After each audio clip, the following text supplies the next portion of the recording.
sa Calabarzon area. Ito matagumpay na naidaos po ang Christmas tree lighting ceremony sa Rizal Police Provincial Office. Narito ang balita ni Jay Martin. DZNU Radio.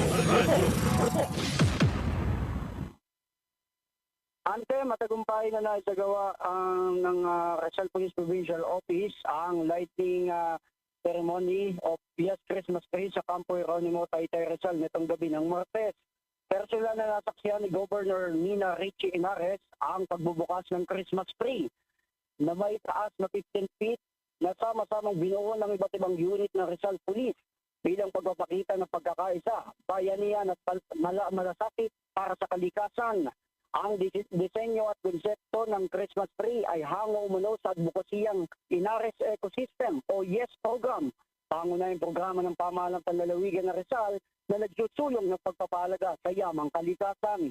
Sa buong pwersa ng kapulisan, ang nagtulong-tulong sa pagsasagawa ng tree structure at ecodem decoration. Layunin nito na ipakita ang kahalagaan ng responsableng pagpapahalaga sa kalikasan sa gitna ng pagdiriwang ng Kapaskuhan.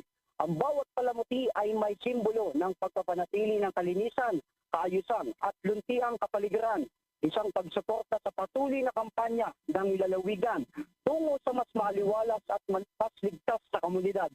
Pinuri naman ni Governor Inares ang dedikasyon ng Rizal PPO sa aktibong pakikisa sa mga proyektong pangkalikasan, kasabay ng kanilang tungkulin sa pagpapanatili ng kapayapaan at seguridad sa buong probinsya.